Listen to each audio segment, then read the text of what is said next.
You might have the worst record and you might end up with the 10th pick, right? Like, so it's stuff like that. You might end up with the third pick or fourth pick, but you might not get the number one. So that's what they do. And the reason, and it, for the most part, it works. For the most part, it works. Um, this year is kind of controversial and it's kind of wild what happened this year. And the reason why like other leagues don't do a lottery, like in particular the NFL, is because in the NFL, tanking does not benefit you at all.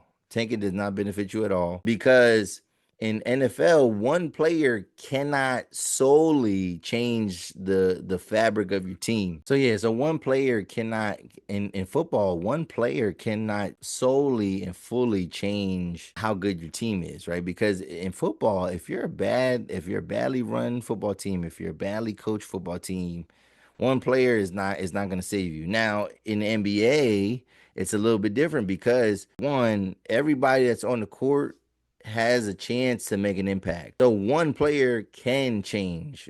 And also too, if we're talking about a roster of 53 versus a roster of 12 to 15, yes, one player can make a difference on in amongst 12 to 15 guys. One player is not making a difference, especially when you only play one side of the ball, you don't play offense and defense. One player can't make a sole difference in the NFL. So there's no such thing as tanking in the NFL, and it doesn't benefit you. So that's why the NFL doesn't have a lottery, because yeah, like you would get teams that are actually half decent, that are getting some of the best players, and that, like the best players, and that wouldn't be wise. All right. So yeah, so that's why the lottery's in place in the first place. So what they've done in the last couple years, I forget how long ago it was, they still felt that teams were tanking, and hence like the Sixers, the 76ers, and the process, and people accuse them of tanking and trying to get these high picks, and they were getting high picks a lot. Like they might not have always they got the number one a couple times and they blew it and they effed it up. But they were still getting all these high draft picks, and we learned that the process ultimately did not work. It was kind of exciting when they would get a good guy, and they would be there, but like ultimately the process didn't work.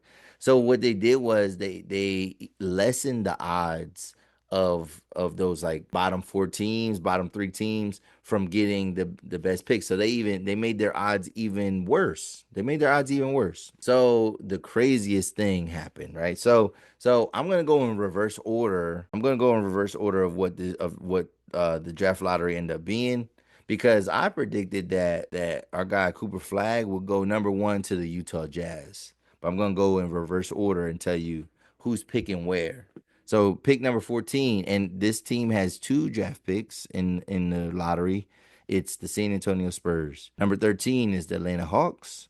Number 12 is the Chicago Bulls. Number 11 is the Portland Trailblazers. Number 10 is the Houston Rockets. Number 9 is the Toronto Raptors. Number eight is the Brooklyn Nets. Number 7 is the New Orleans Pelicans. Number 6 is the Wizards, which, we know they're a dumpster fire team. Number 5 is the Utah Jazz. Again, the Utah Jazz, they actually have a good roster. They have a talented roster. We don't know if that roster can stay intact.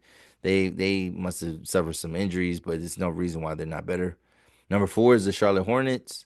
Number 3 is the Sixers. Number 2 is the Spurs. And then you're thinking like, well, then who the heck is number 1, bro?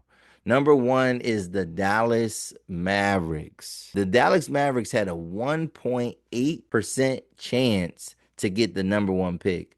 So it's blowing everybody's mind that they got the number 1 pick, because they had one of the worst odds that you could to get the number 1 pick. Now, everybody knows who's going number 1, and it's going to be Cooper Flagg. So now when we look at this Luka trade, and it was, on the Maverick side, because they didn't have any success, and because Anthony Davis ended up getting hurt, we look at them and we're like, yo, that was the dumbest trade that you could do. You traded your generational talent, your franchise player, and Luka Doncic. You got Anthony Davis, and you got a first round draft pick. Like, what is that gonna do for you? Like that's not gonna do anything. It's not gonna do anything. Well, what did it do?